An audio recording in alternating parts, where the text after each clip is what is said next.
И ще започнем. Да, междувременно ще спирам да пускам останалите хора в срещата. Здравейте! Здравейте на всички, които се присъединявате към днешната среща и за това, че отделяте от вашето време в този период от деня, когато всички сме натоварени и бързаме за вкъщи и от работа. Благодаря ви за интереса.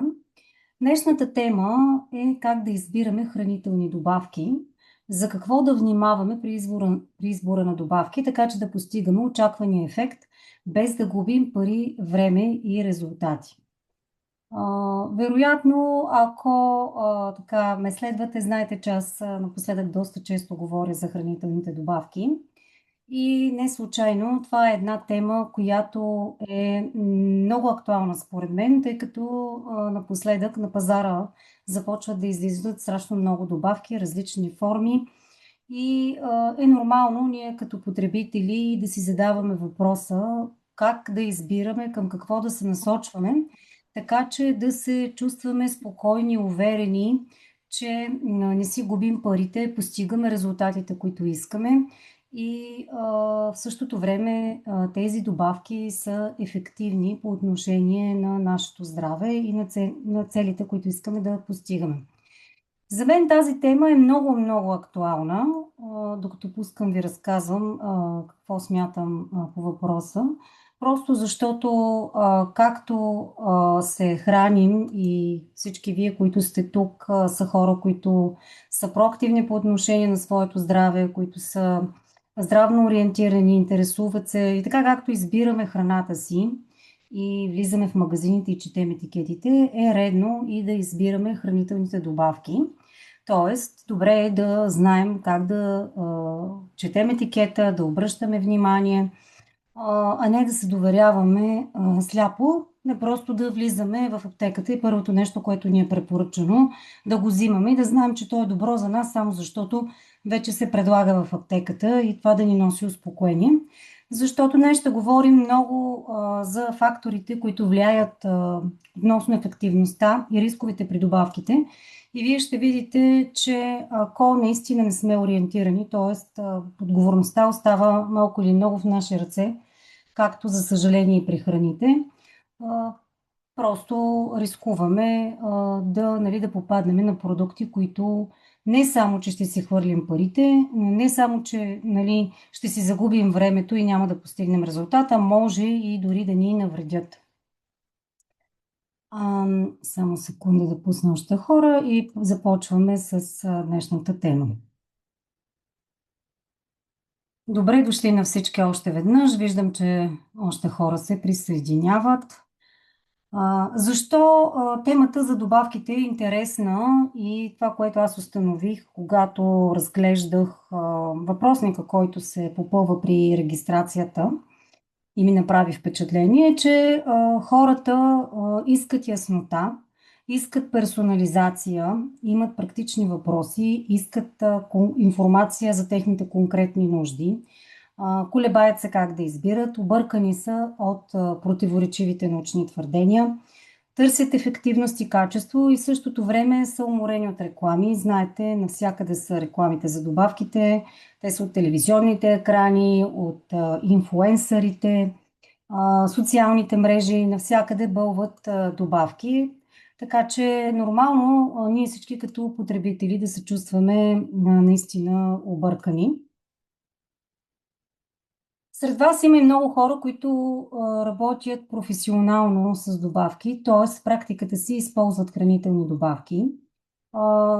Ние винаги има какво да научим, така че всеки от нас търси как да надгради своите знания и всеки от нас иска да бъде по-ефективен в своите консултации, така че неговите клиенти и пациенти наистина да постигат търсените резултати. И тогава, естествено, това означава, че той ще има добри резултати и ще бъде търсен като специалист и като практикуващ. За какво ще говорим днес? Обобщила съм го в няколко основни точки. Защо все повече хора ползват хранителни добавки, за да подкрепят здравето си? Тези от вас, които са на средна възраст и близки до средната възраст, вероятно знаят, че преди години нямаше такъв голям избор от хранителни добавки. Това, което се предлагаше, бяха основно някакви по-базови витамини, витамини В, витамин С, общо взето вигантол и като цяло нямаше чак толкова много хранителни добавки, т.е. индустрията се разви страшно много и то не е случайно. Ще говорим за ефективността и рисковете при избора на хранителни добавки. Ще поговорим малко за качеството, сертификатите и регулациите. Няма да изпадаме в големи детайли и подробности. Ще ви посоча само по-важните детайли, на които да обръщате внимание, основите. И ще поговорим малко повече за това как да надградим знанията си чрез научно базирана информация. За тези от вас, които не ме познават, аз съм Юлияна и съм регистриран холистичен диетолог, сертифициран в функционална медицина. Също така съм хранителен терапевт и професионален здравен и уелнес коуч и съм автор на програмата Хранителни добавки и нутриенти, която представлява един системен, научно обоснован подход към използването на добавките, за която ще ви разкажа малко по-късно.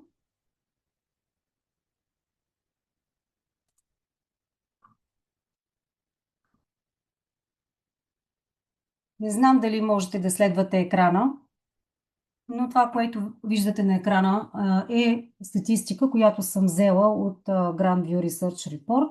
През 2025 година глобалният пазар на хранителни добавки достига 517 милиарда долара годишни приходи. Това е една огромна цифра и прогнозите са за нарастване на тази сума. Виждате на екрана пак от същия източник какъв е процент, т.е. какъв е прихода в милиарди долари за 2025. Прогнозата за 2026 е още по-голяма, а пък както виждате за 2033 нараства до 862 милиарда долара годишни приходи от хранителни добавки, т.е. индустрията се развива и разраства. Защо все повече хора инвестират в хранителни добавки? На първо място, това, което се наблюдава и това, което наблюдавам аз и в комуникация с мои колеги и при клиенти, с които работя, е, че има все по-голяма осъзнатост по отношение на личното здраве и повишение интерес към една цялостна подкрепа на здравето. Тоест, хората започват да се замислят в дълбочина как да подкрепят здравето си, не само чрез лекарства, тогава когато вече се е проявила някаква болест, а по-скоро да потърсят причините и да попълнят някакви дефицити от хранителни вещества, защото осъзнават, че нутриентите и хранителните вещества са тези, които задвижват всички биохимични процеси в нашия организъм и много често това може да бъде причина за появата на определени дисфункции. Тоест имаме една осъзнатост, една насоченост на мисленето по отношение на превенция. Знаете, в момента се развива много силно и сферата на дълголетието, така нареченото longevity. Тоест, това е една посока, която целият свят следва и все повече хората ще гледат в тази посока, което е добре от една страна, но от друга страна, нали, ние като потребители всички трябва да имаме ясна представа, че компаниите, които предлагат хранителни добавки, разбира се, ние се превръщаме в една идеална мишена за тях и трябва наистина да внимаваме и за това смятам, че една информираност не е излишна за нас като потребители. От друга страна, знаете, че днес няма да дискутираме дали имаме въпроса, дали имаме нужда от хранителни добавки, защото смятам, че всеки осъзнава, че при съвременния начин на живот, при натовареното ежедневие и стреса, при бедните почви, начина на съхранение, преработка на храната, Всичко това изчерпва нутриентите и прави тяхното усвояване неоптимално. И разбира се, много хора следват ограничителни режими по една или друга причина. Имат, да речем, индивидуални особености в усвояването на някакъв специфичен етап от живота са си, просто имат потребности от повече нутриенти, специфични здравословни нужди, така че това са едни от причините, поради които хората наистина прибягват до хранителни добавки. Освен това, имаме и все повече по-лесен достъп. Тоест, знаете, че вече добавки може да си поръчаш онлайн от различни платформи в България, в чужбина. Има богат избор от доставчици, от продукти. Не е трудно да се снабдиш с добавки и това, разбира се, от една страна е добре, от друга страна ни излага на рискове и ни кара да си мислим малко повече за това, кое е качествено, какви са регулациите и какво да правим. Това е една статистика отново от същия източник, Grandview Research Report, на която виждате как са разпределени, как е разпределен пазара на добавки. Най-големия дял, това е през 2025 година, е при спорта. Не случайно, това са сфери, които наистина са фитнес индустрията, там се потребяват страшно много добавки. На второ място, неизненадващо, е управлението на тегло. Знаете колко актуална е темата с управлението на теглото и, разбира се, все повече се разработват и медикаменти в тази сфера, има бум. Женското здраве на трето място, здравето на имунната система, общото здраве и оттам нататък вече са по-малки дяловете при храносмилателното здраве, сърдечно-съдовото и здравето на костите и ставите.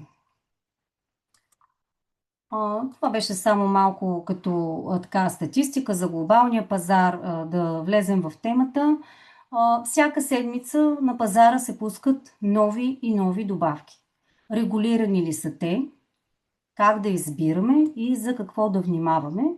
В това ще гледаме днес. Това е посоката, която ще обсъждаме. Регулирани ли са хранителните добавки в България? Предполагам, повечето от вас могат да отговорят на този въпрос. Ако на някой му е удобно и има достъп до чат функцията и е на компютър, може да напише дали знае регулирани ли са хранителните добавки в България.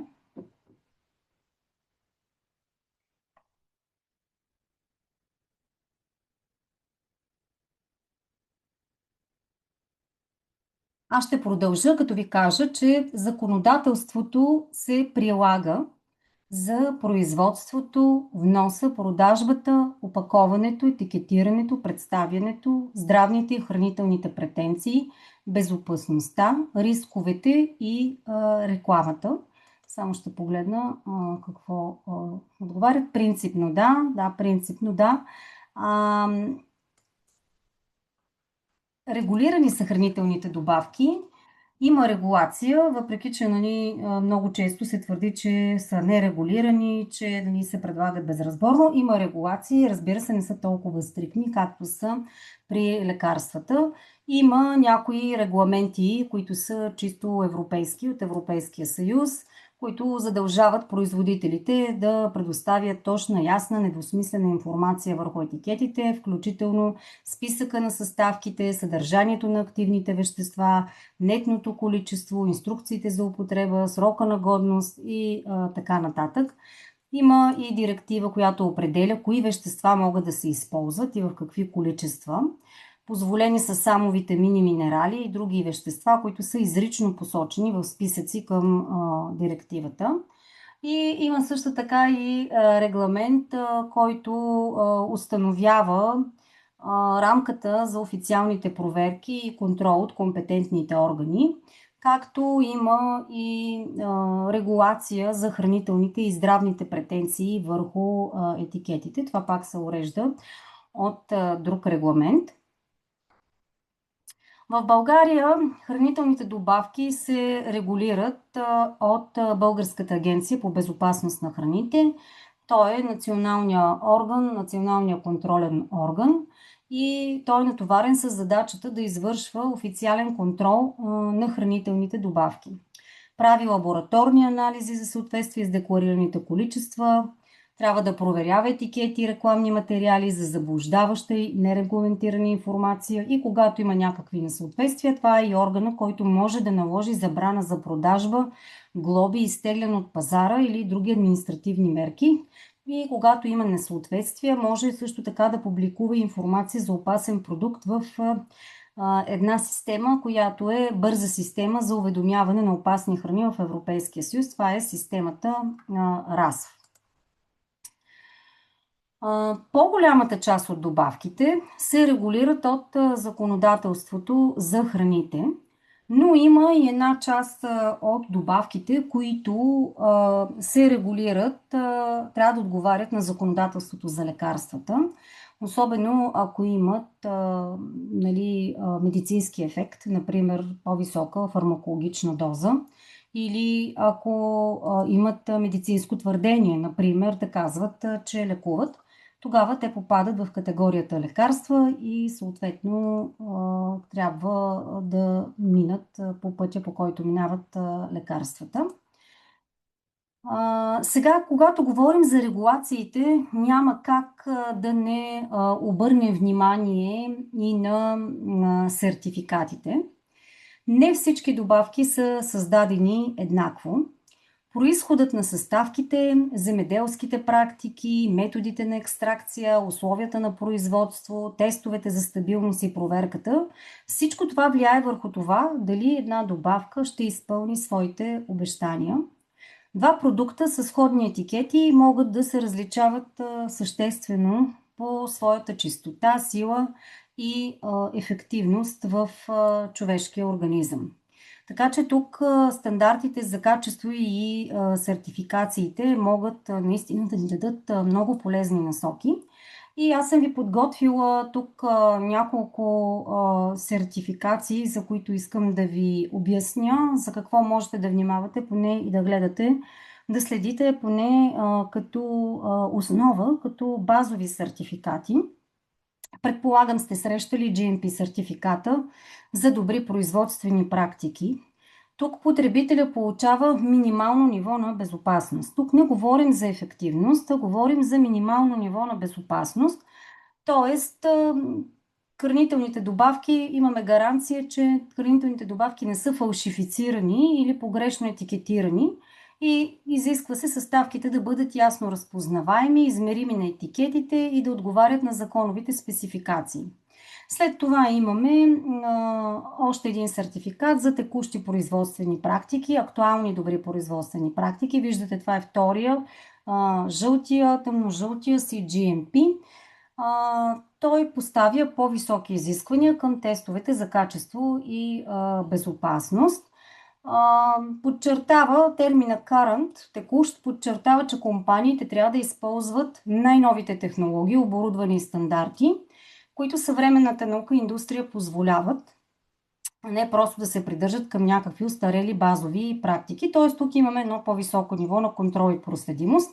Само искам да кажа, че тези сертификати в България не са задължителни, но добрите компании, които наистина искат да изграждат доверие и държат на качеството, използват по-високите стандарти. В случая CGMP е нещо, което наистина гарантира така съответствие с тестовете за качество и безопасност.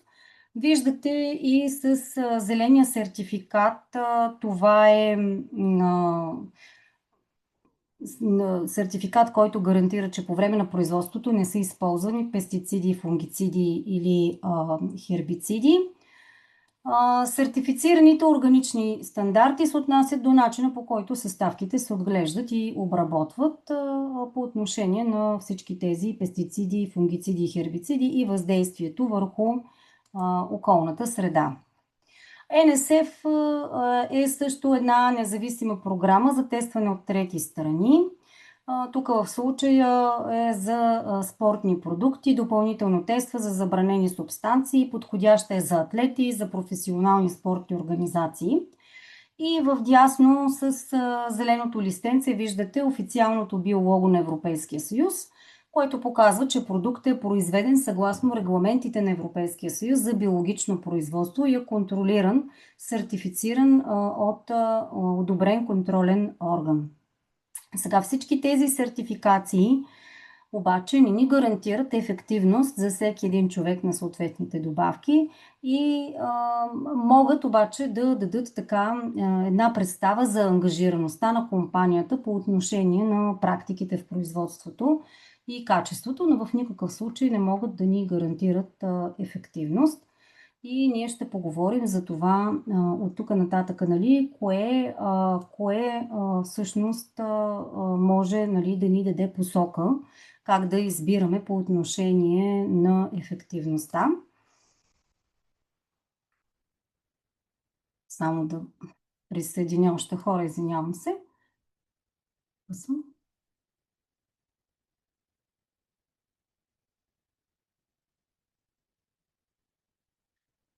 Преминаваме по-нататък. Казахме, че няма да говорим детайлно за това дали се нуждаем от хранителни добавки. Често се казва, че най-добрият начин да си набавим необходимите витамини, минерали, антиоксиданти и други хранителни вещества е чрез пълноценни храни в хранителния режим. Но какво се случва, когато достатъчни нива на микронутриенти не могат да бъдат постигнати чрез храненето? Например, ако човек умишлено изключва определени храни, има хранителни непоносимости, не се храни балансирано, тогава той може да се насочи към добавки, които наистина да помогнат, които да осигурят по-големи количества от липсващите хранителни вещества. Освен това, трябва да имаме предвид, че има и определени медикаменти, заболявания, възрастово, намалена бионаличност, намален апетит, които могат да увеличат нуждата от добавки на специфични нутриенти.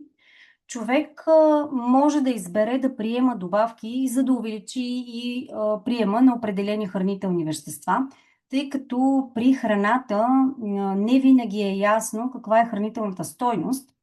Разбира се, ние винаги трябва да се ориентираме, да набавяме всички необходими за нас вещества чрез храната и един балансиран режим, който е стъпил на пълноценни храни и включва разнообразие от различни растителни и животински продукти, може да подпомогне здравето. И самите пълноценни храни имат репутацията да бъдат да имат по-голямо предимство пред добавките, тъй като съществува така наречената хранителна синергия или има полезно взаимодействие между съставките на храната. Например, определени витамини и минерали взаимодействат помежду си, като някои увеличават ефективността на другия, пък другия потискат. Съществуват и множество фитохимични въздействия на клетъчно ниво, които влияят върху това как микронутриентите и макронутриентите се абсорбират от организма. Въпреки това, трябва да имаме предвид по отношение на храната, че хранителните вещества се влияят много от готвенето, от химикалите, от подготовката на храната и всичко това може да намали качеството на нутриентите и да промени тяхната бионаличност. Като по този начин ние може, нали, неволно да приемаме недостатъчни количества от определени хранителни вещества. И разбира се, като добавим към това и нашите повишени потребности, наистина може да се окажем с недостатъчност. Нали, ние не говорим тук за дефицити, които са силно изявени и водят до болести, нали, например като рахит или нещо друго, но по-скоро една недостатъчност, т.е. има неоптимално ниво на съответния нутриент и това пречи на нормалните функции на организма, които обаче на този етап все още не се забелязват и проявяват като симптоми. И трябва да проследяваме това, за да можем да се намесим на време, преди да изпаднем в по-сериозен наистина дефицит.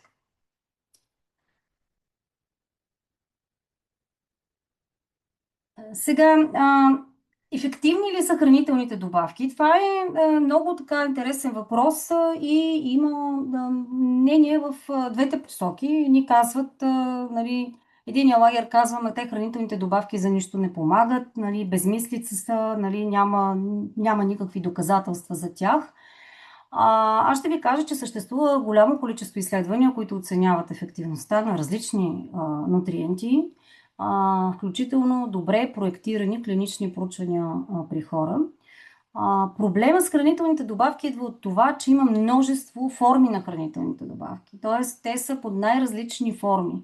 И това прави оценката на ефективността много трудна, защото те се доставят по различен начин и се абсорбират от организма по различен начин. Както виждате, имаме таблетки, меки желатинови капсули, сухи капсули, аз съм ги изброила всички, липозомни капсули, сашета, прахове, напитки, капки, тинктури.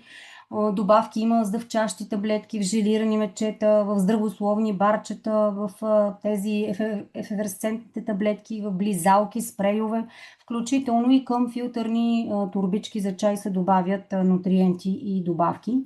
И като виждате това цялото разнообразие, нали, как може да бъде оценена ефективността на една хранителна добавка, каква е, нали, количеството на активното вещество във всяка една от тях, това прави задачата наистина много трудна.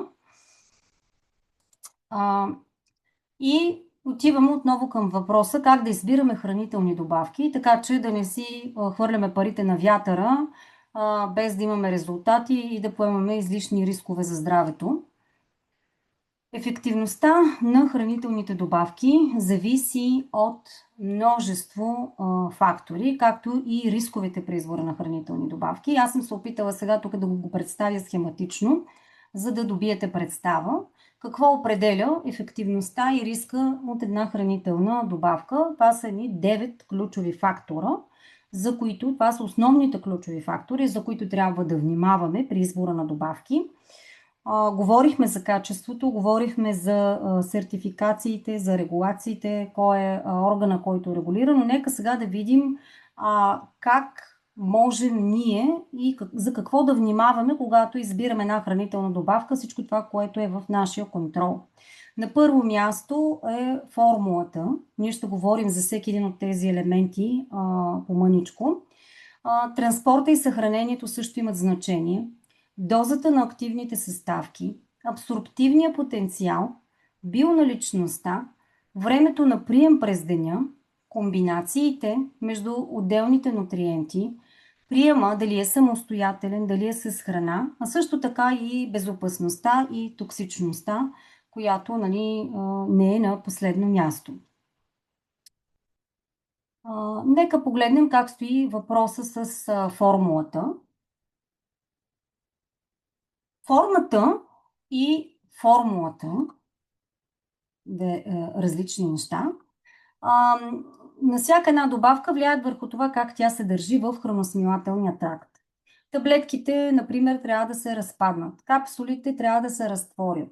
Праховете трябва да се понасят добре, а течностите трябва да бъдат стабилни, за да има, нали, нормална абсорбция.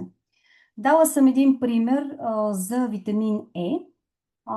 Това е натуралния D-алфа-токоферол сукцинат, например, може да бъде с 50% по-силен от синтетичния витамин Е, който се нарича DL-алфа-токоферол. Буква Т определя химичната разлика. Т.е. като вземете един етикет на витамин Е и ще видите, ако е само, нали, D, това е естествената форма, ако е DL или L е синтетичната форма.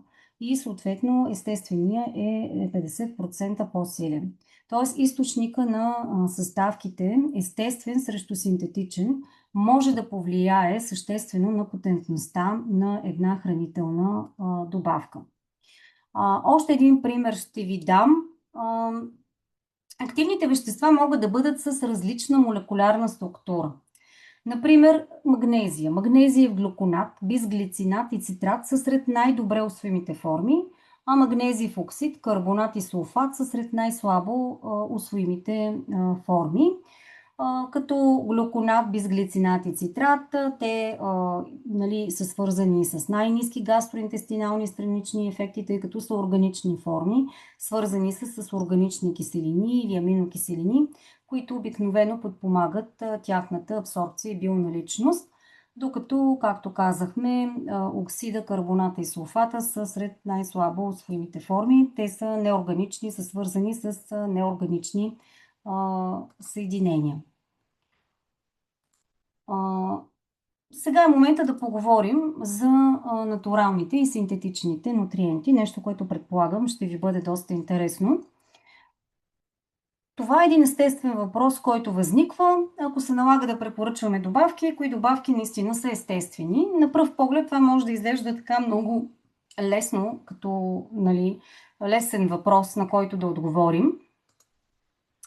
Но когато се вгледаме в света на хранителните добавки, става ясно, че е доста по-сложно. Химически погледнато, натуралните и синтетичните нутриенти съдържат едни и същи молекулни съставки, но въпреки това молекулната структура на синтетичните нутриенти се различава от тази на натуралните по начина, по който са подредени молекулите. Те може да имат еднакъв брой вид атоми, но пък се различават по структурата или организацията си.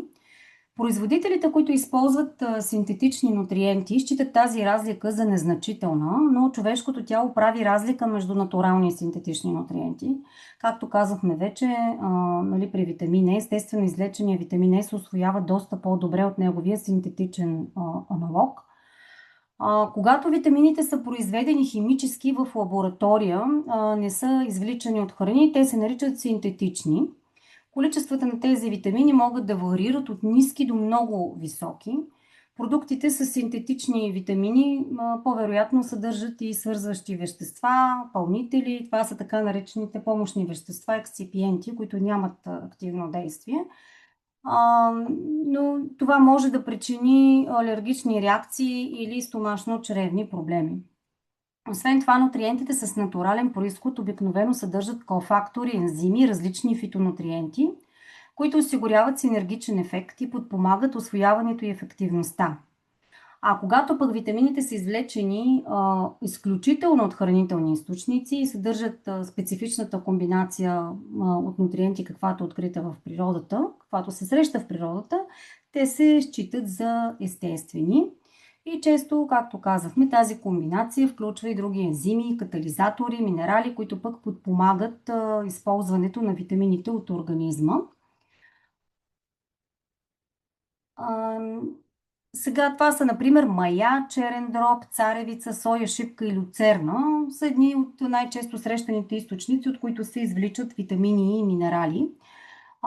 Хора, които са чувствителни или алергични към някои от тези храни, може да реагират, нали, когато пият такива витамини, а не на самите, на другите съставки.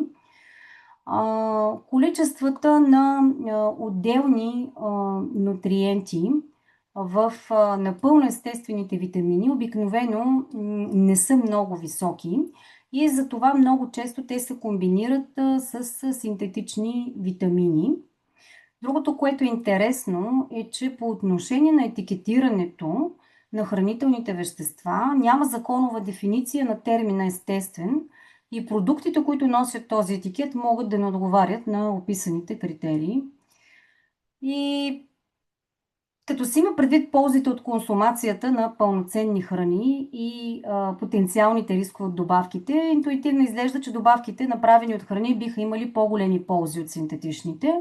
Въпреки това има ограничени доказателства, които подкрепят това. В някои случаи изследванията предполагат потенциална бъдеща полза от комбиниране на хранителни продукти, на хранителни добавки, извинявайте, и естествени продукти с синтетични форми, с цел да се гарантира и определена концентрация на веществото, стандартизация, защото сами разбирате, че когато е извлечен само от храна, няма как да се гарантира стандартизация, нали, на всяка една капсула, на всяка една бутилка, че има абсолютно еднаква доза от активното вещество.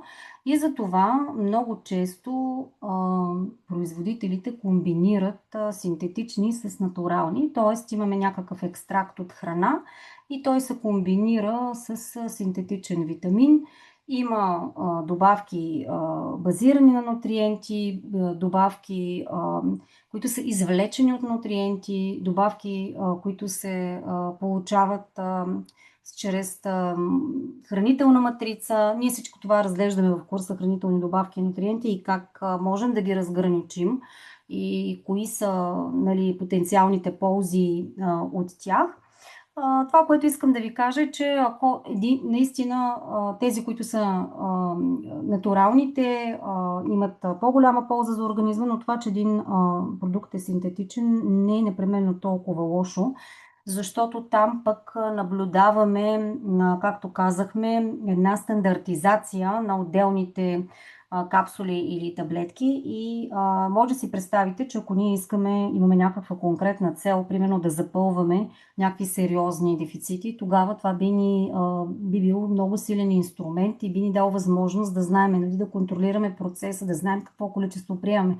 Докато е, нали, от храна, както казахме вече там, нали, стойностите могат да варират и ние няма да сме на 100% убедени, че приемаме. Ако е за някаква по-базова поддръжка, да, но ако има заболяване, което, нали, искаме да подкрепим по този начин, тогава вече е по-добре наистина да се насочим към комбинация от двата вида нутриенти. И продължаваме с това дообяснение, отклонение към транспорта и съхранението.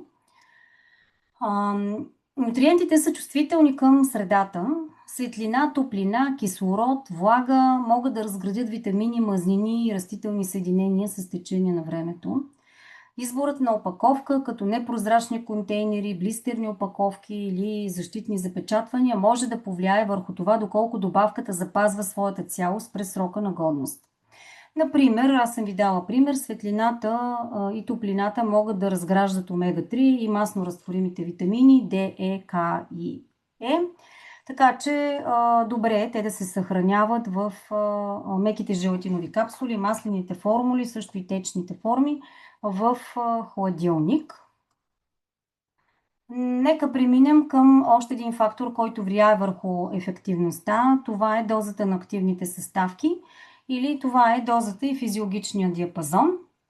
Нутриентите не са лекарства и не действат по линеен принцип, повече е по-добре. Много от тях функционират в тесни физиологични граници, при които твърде малко може да няма ефект, а твърде много може да наруши баланса, да конкурира други нутриенти или да създаде нежелани ефекти. Това е особено важно за масно разтворимите витамини, минералите и хормоноактивните съединения. Сега ще дам един пример. Само един момент. Виждате на екрана, за тези от вас, които могат да проследят, това е бутилка с омега-3 от 1 грам. На етикета пише съдържанието на отделните количества на EPA и DHA, т.е. това е реалното съдържание на омега-3, активната, нали, съставка. И виждаме, че в 2 капсули, каквато е препоръчителната дневна доза, има общо 600 мг, а пък отпред на бутилката стои 1 грам. Тоест, тук, ако ние имаме препоръка да пием 1 грам омега-3 и приемем 2 капсули, реално ние не приемаме 1 грам, а приемаме 600 мг, т.е. трябва да знаем как да четем етикета и да знаем, нали, че тук концентрацията на активното вещество е комбинацията от двете масни киселини EPA и DHA. И тук, ако искаме да имаме 1 грам, трябва да приемем 3 капсули, за да стигнем до желаното концентрация. Още един етикет, това е друга омега, отпред имаме отново 1 грам, но виждате, че EPA и DHA долу в етикета носят 882 мг в една капсула, т.е. тук се доближаваме, така че тук, нали, е гарантиран съответното количество. Сега абсорбтивния потенциал, следващия фактор. Формата на добавката влияе върху това как тя се държи в храносмилателния тракт. Таблетките трябва да се разпаднат, капсулите трябва да се разтворят, праховете, казахме и преди, трябва да се понасят добре, пък течностите да са стабилни. И тук влияе, разбира се, храносмилателната функция, нашата стомашна киселинност, ензимната активност и здравето също на червата влияят върху това дали нутриента ще бъде абсорбиран, трансформиран и използван. Виждате сега витамин D3 под формата на спрей и под формата на капсули. Коя форма е по-добра? Порученията показват, че за здравия човек и двете форми са еднакво активни и потентни, но ако имаме проблеми с усвояването, примерно ако имаме мала абсорбция, тогава течната форма има до 2,6 пъти по-силна активност спрямо капсулите. И това е така, защото частично се заобикаля храносмилателната система и съответно в случая този спрей може да бъде по-подходящ при хора, които имат проблеми с червата, възпаления по типа IBS, нарушена абсорбция, проблеми с жлъчката след операции, примерно на стомаха, на червата или някакви хронични храносмилателни оплаквания. Тогава в тези случаи може организма да не усвоява добре капсулите. Тоест виждате как формата и абсорбцията и състоянието влияят върху това дали ние ще абсорбираме, ще усвоим съответния нутриент. Бионаличност, това е едно понятие, което показва каква част от усвоеното вещество е налична на мястото, където трябва да действа в организма. Например, в имунните клетки, мозъчните клетки, кожните клетки. Висока бионаличност означава, че веществото не само се усвоява, но също така остава активно и налично за нуждите на организма. След абсорбцията някои вещества могат да бъдат разградени или модифицирани преди да достигнат до мястото или местата, където трябва да действат. Така че тук въпросът, който трябва да си задаваме е колко от усвоеното вещество всъщност достига до целевото биологично място. И тук вече трябва да се правят по-сериозни проучвания и да се рови в научната литература, за да имаме точна и ясна информация.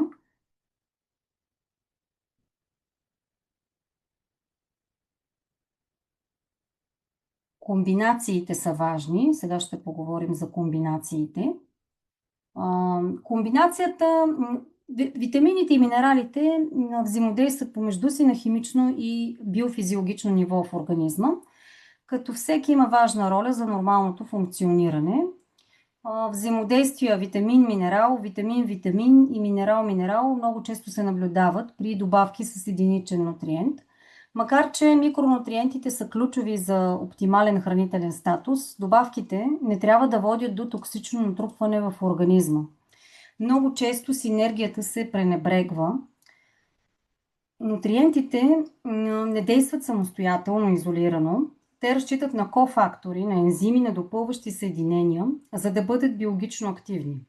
Например, някои минерали изискват други минерали или витамини за правилен транспорт и усвояване. Растителните съединения, например, често действат най-добре в рамките на по-широка фитохимична матрица, а не като изолирани компоненти. Само нещо ще ви покажа сега по отношение на комбинациите.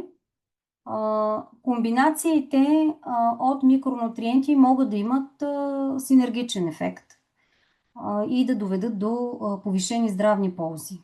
Повишена абсорбция и бионаличност може да се постигне при комбиниране на определени нутриенти. След малко ще дам примери. Синергичните взаимодействия помагат за предотвратяване и преодоляване на заболявания. Не всички взаимодействия са полезни обаче. Някои комбинации, там където имаме антагонизъм, съответно могат да имат обратен ефект. Добавките, които са в нефизиологични дози, над препоръчителните, се усвояват по различен начин. Високи дози могат да действат като лекарства и могат да променят абсорбцията на други нутриенти. При нутриентите, както и преди казахме, има така наречената U-образна крива, т.е. има полза в един определен диапазон, а извън него може да има или дефицит, или да се постигне токсичност. Затова има и Европейския орган по безопасност на храните е определил и максимално допустими приеми за различните нутриенти. Сега тук съм представила някои примери. По отношение на витамините, виждате витамин В12 и фолиева киселина. Фолиевата киселина, повишения прием на фолиева киселина може да прикрие дефицит на В12. По механизъм, който в момента няма да го обсъждаме детайлно, но трябва да се има предвид, че при по-висок прием на фолиева киселина може да стигне дефицит на В12 да бъде прикрит. Витамин D и витамин К2 работят заедно за костното и за сърдечното здраве. Желязо и цинк, приема на желязо и цинк пък подобрява бионаличността на витамин А. Друг пример е, да речем, желязо, йод и селен. Те са в комбинация, действат, подпомагат функцията на щитовидната жлеза. По отношение на минералите също има примери и също взаимодействие между витамини и минерали. Витамин D и магнезий. Добавянето на витамин D може да предизвика дефицит на магнезий. Ако приемаме по-големи количества витамин D и имаме недостатъчност от магнезий, което не е нещо, което се среща така рядко в наши дни, витамин D увеличава абсорбцията на магнезия, както и на други минерали, на калци, на цинк, и увеличава натрупването на токсични метали. Недостига на витамин D е често срещан, но пък прекомерният прием може да доведе до дефицит на магнезий, а магнезия е кофактор за активиране на витамин D. При дефицит на магнезия витамин D става по-малко ефективен. Много често срещам, като работя и наскоро имах клиент, който определено не може да повиши нивата на витамин D, но пък в същото време не работи за подобряване на нивата на магнезий. И тъй като магнезия е кофактор за активирането на витамин D до неговата финална форма, той изпитва трудности, но след като добавихме магнезий, нивата се подобриха, тъй като въпросният клиент изключително много губи електролити поради усилен спорт, ежедневно ползване на сауна, потене, стрес и съответно ненабавяне на нужните количества електролити. Така че това са детайли, които е добре да знаем, особено за тези, които работят с добавки. Идеята не е просто само да даваме голямо количество от липсващия нутриент, а да си зададем въпроса защо това се случва. Цинк, желязо и калци, при тях също приема на желязо и на калци повишение може да доведе до дефицит на цинк. Цинка може да намали абсорбцията на магнезий. Много са, просто това са само примери. Ние ги разглеждаме, тъй като в курса хранителни добавки и нутриенти, тъй като там има едни минерални колела на взаимодействие на отделните минерали и могат да бъдат така доста полезен, така да дадат полезни насоки, когато анализираме. Времето на прием през деня. Някои добавки са предназначени за краткосрочна подкрепа, докато други влияят върху дългосрочни физиологични процеси. Времето на прием спрямо хранене, частта от деня и последователността в продължение на седмици или месеци могат да повлияят върху това дали ще се усети ефект.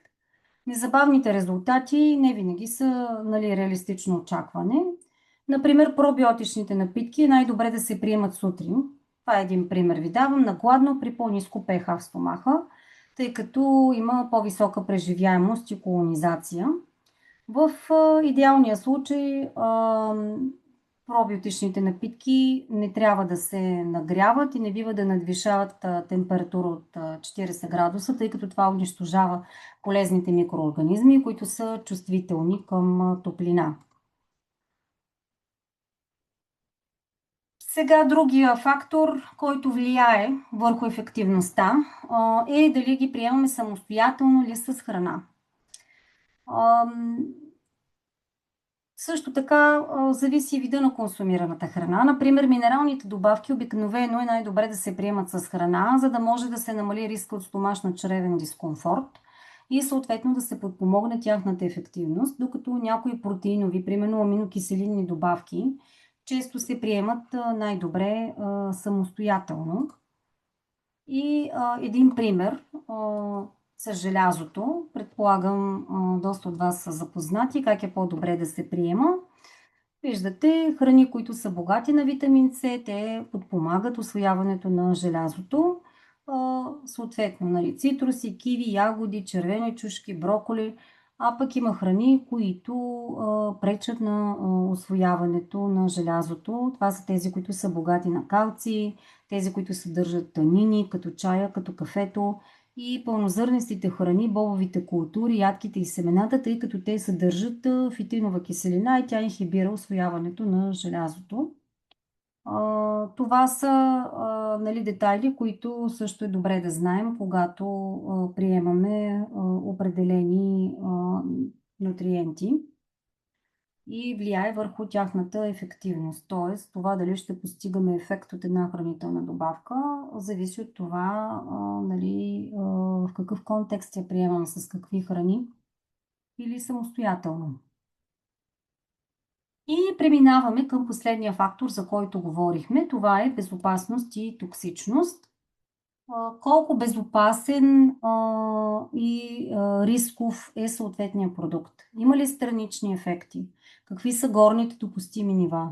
Те са определени от Европейския орган по безопасност на храни. Нивата на токсичност какви са? Има ли противопоказания, неблагоприятни взаимодействия? Какви са предпазните мерки за безопасност? Освен активната съставка, е добре да знаем какво още съдържа една добавка. Тежки метали, остатъци от пестициди, замърсяване от производството могат да натоварят допълнително нашите системи за детоксикация. Пълнители, свързващи вещества, изкуствени отцветители или подсладители могат да повлияят на храносмилането, абсорбцията и поносимостта, особено когато има хора с чувствителност към определени вещества или здравословни проблеми. Сега съм ви дала някои от неактивните съставки. Това са така наречените помощни вещества, ексципиенти, които нямат действието на активната съставка, но се влагат в хранителните добавки с различни цели, да се подобри текстурата, с производствени цели и други. Много хора не знаят какво да търсят при покупка на добавка, но пък четенето на етикета дава една много полезна информация. Дори и най-качествените добавки могат да съдържат допълнителни съставки, като пълнители, свързващи вещества, помощни вещества. И въпреки че регулаторните органи позволяват тези съставки, това не означава, че те са безопасни за дългосрочна употреба, особено ако имаме някакъв наличен здравословен проблем. Виждате тук гумите, мастиковата гума, карагенана, ксантановата гума, гуарова гума, гума от Рошков. Въобще те се използват като сгъстители, могат да предизвикат реакции. Карагенанът е свързан с възпаление, с инсулинова резистентност и заболявания на червата. Емулгаторите също могат да причинят възпаление, да повлияят върху чревния микробиом, свързват се също с метаболитен синдром, с сърдечно-съдови заболявания.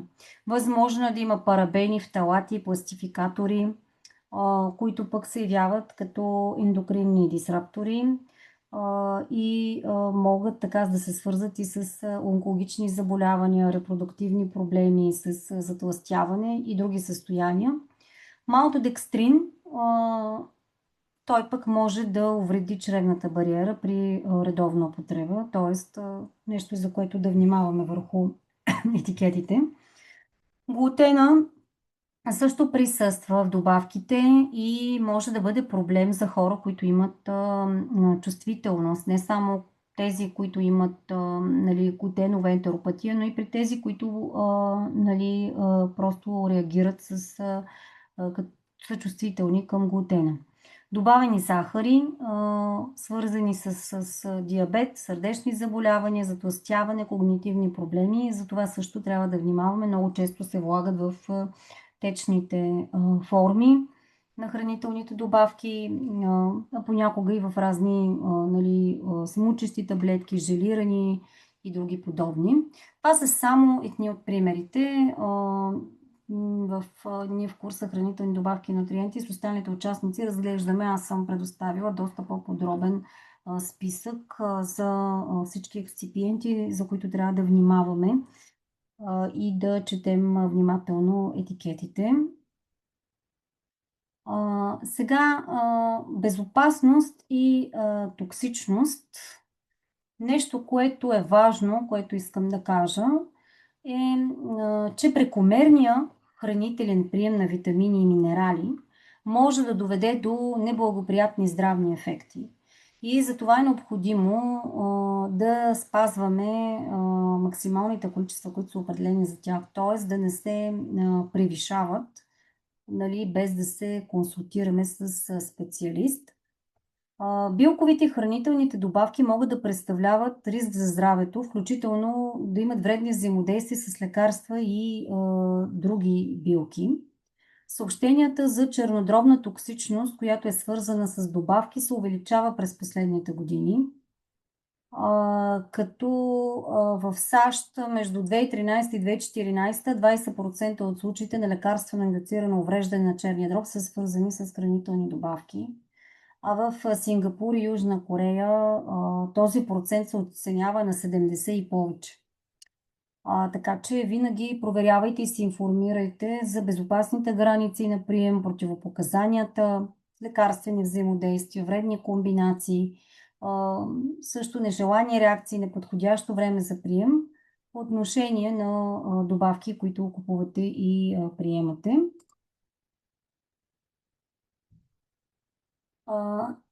Това, което искам да кажа е, че информираният потребител е защитен потребител. С това и започнахме, че ние като потребители сме доста уязвими, индустрията се разраства. От друга страна, ние искаме да се възползваме от това, което предоставят нутриентите, от тяхната сила, от тяхната стойност за нашето здраве. Но трябва да се образоваме, тъй като образованието относно качеството на добавките е наистина ключово за безопасния им прием. Ако искаме да ползваме хранителни добавки или ползваме активно, а още повече ако работим с тях, това е наистина ключово. Не можем да се доверим на маркетинга на компаниите, които просто, нали, чисто като търговски дружества, те имат за цел да продават повече. Защото когато ние препоръчваме добавки, ние стоим с своите препоръки за това. Предполагам, че до тук стана ясно, че понякога може да се стигне и до нежелани ефекти. Точно за това и днес ще ви разкажа за това обучение, което съм създала. Това е курса Хранителни добавки и нутриенти. И за тези от вас, които не знаят за него и които не са от курсистите. Това е един единствен по рода си 8-седмичен научно базиран сертификационен курс, който е създаден за всички, които използват или искат да използват хранителни добавки по информиран, безопасен и ефективен начин. Той е подходящ и за специалисти в областта на здравето и холистичните практики, които желаят да задълбочат знанията си и да ги прилагат професионално. Това обучение съчетава наука и практика, за да може да имате един ясен и структуриран подход към избора, качеството и взаимодействията на добавките, за да постигате по-добри резултати и да имате увереност както при личната, така и професионалната им употреба.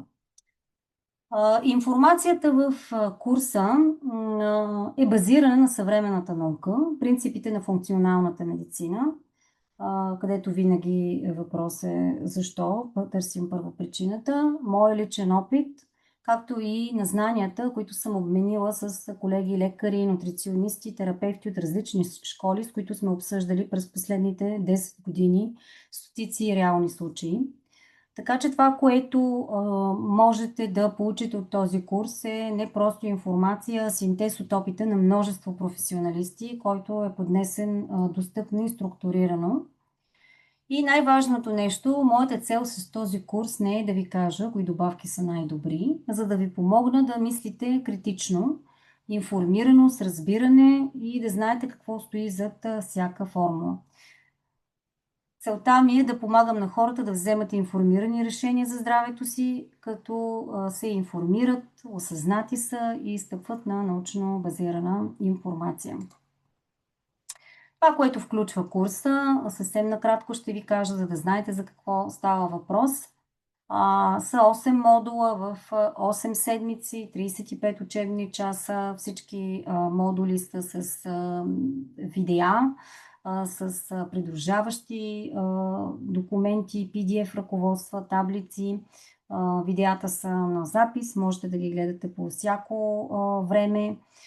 Всяка седмица гледаме по един модул и съответно сме добавили 3 практически модула, като трите модула представляват практически модула са дистанционна среща с мен на всеки 2 седмици, а последната среща е присъствена с практическа насоченост, където ще влезем в кухнята на хранителните добавки в една от големите фирми за хранителни добавки, където ще ни разкажат малко повече в детайли, ще може да разгледаме документи, да задаваме въпроси и да имаме една така открита дискусия. Какво друго искам да ви кажа? Модулите са следните, ако така малко по-детайлно да ви кажа. Първия модул е въведение в добавките. Реално в него научавате кога, защо да използвате добавки, обсъждаме ключова терминология. Там ще се научите как да различавате по-подробно натурални от синтетични. Днес просто само започнахме темата. Ще получите един практичен алгоритъм, регулаторна рамка, какви са критериите за качество, както и алгоритми, по които да отсявате добрите марки.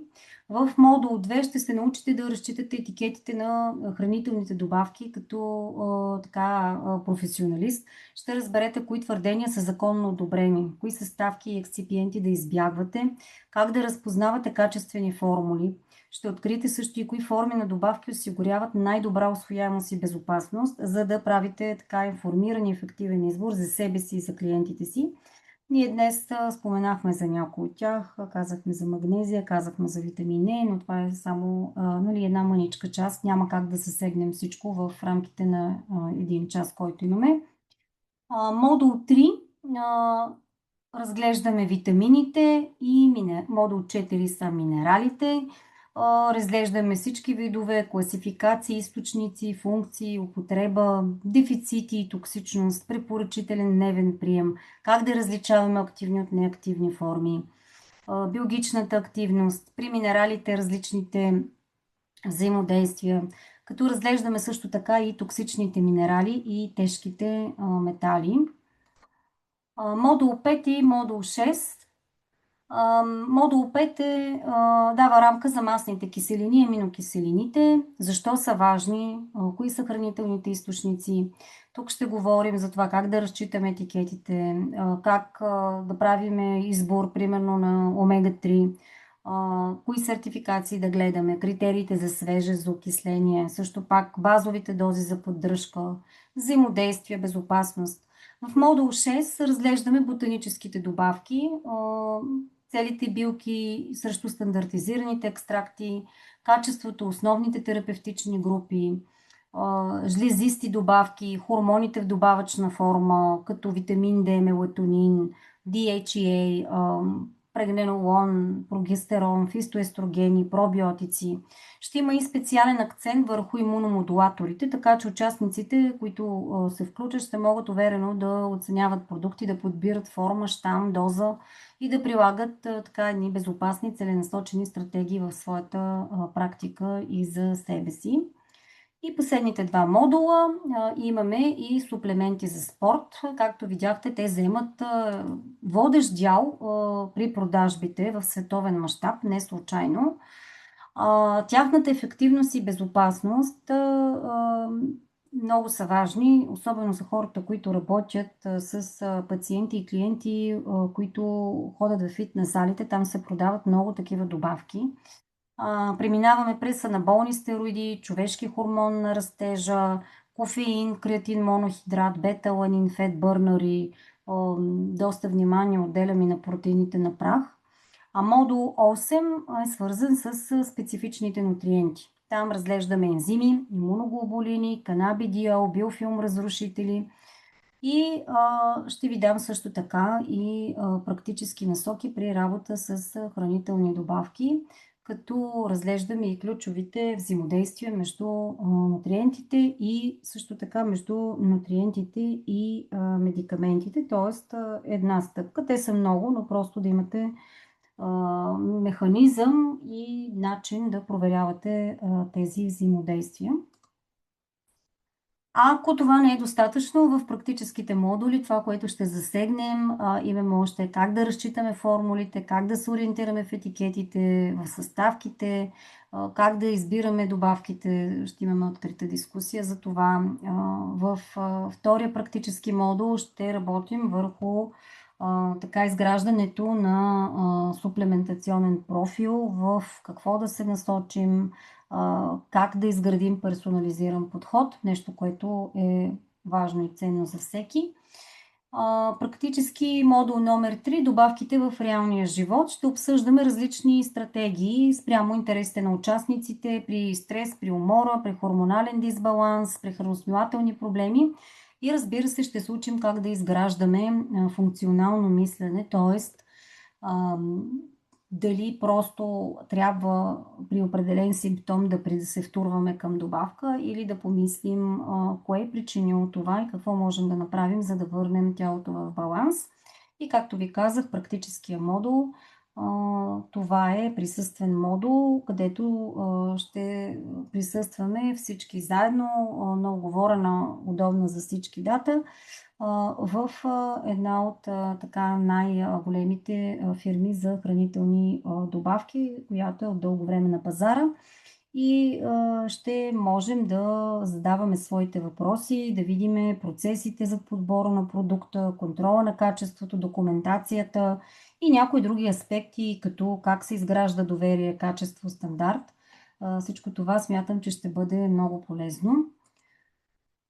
Всеки, който се присъедини, ще има достъп до затворената Facebook група и Viber група, която имаме специално, където задаваме въпроси и ще се публикува все повече информация по темата, където ще има възможност за подкрепа, да обменяме опит, ресурси.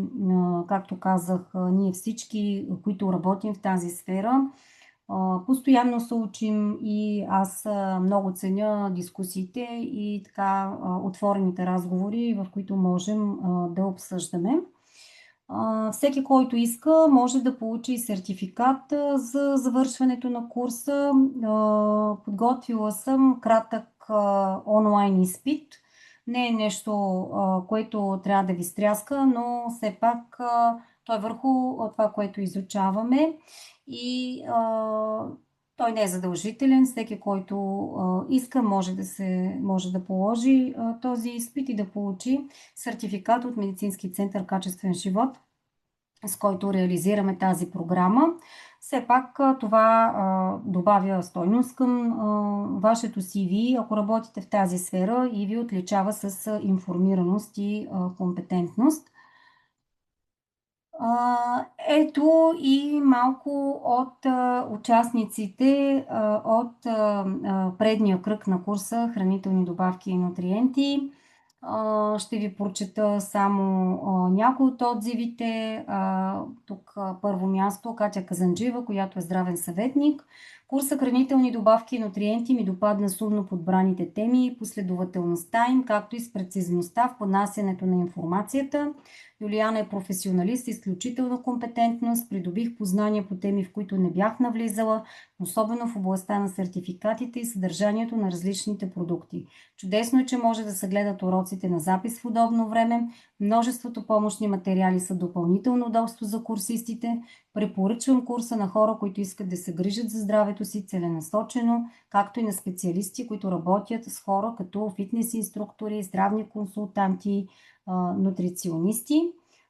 Ще прочета още едно само на Лили Борисова. Искам да изразя своята искрена благодарност за невероятния курс, който проведохте. Информацията, която предоставихте, беше изключително ценна, добре структурирана и практическа. Особено силно впечатление ми направи вашата отдаденост. Това направи обучението не само информативно, но и изключително ангажиращо. Благодаря ви за споделеното знание и за времето, което отделихте. Надявам се да имам възможност да участвам и в бъдещи ваши обучения. Благодаря от сърце. Има отзиви и от Вили Хубенова, и от Мила Банкова. Това са част от участниците в предния кръг на курса хранителни добавки. И сега ще ви обобщя само като за финал какво включва курса. Още веднъж, като вие всички ще получите запис от това събитие и линк ще изпратя също, на който можете да разгледате на страницата на Медицински център Качествен живот подробна информация за курса и там има регистрационна форма, чрез която можете да се регистрирате за участие в курса. Тоест, включваме 8 видеомодула и 4 практически модула, които ви ги обясних преди маничко. PDF ръководство към всички 8 модула. Материалите са доста изчерпателни и остават за вас. Всичките също слайдове от видеята можете да си ги свалите и да си ги ползвате за справка в работата и въобще за лично ползване. Помощни таблици за различните нутриенти, допълнителни мини PDF ръководства за вземане на решения в практиката, детайлна информация за всички основни нутриенти. Изброила съм абсолютно всичко и двата бонуса за нашата затворена група Viber и Facebook и сертификата за участие, който е по желание. И сега имам един специален бонус за всички, които се присъединят в рамките на следващите 24 часа. Това е, само да пусна само още един човек, чака, макар и към края, се присъединява. Това е индивидуална 40-минутна консултация с мен на стойност 90 евро. Получавате я, ако се присъедините в следващите 24 часа към нас. Всеки, който се присъедини, просто нека попълни формата на страницата на Медицинския център и когато се свържат с него, да каже, че е с бонуса. Целият курс с всички бонуси е на стойност 506 евро.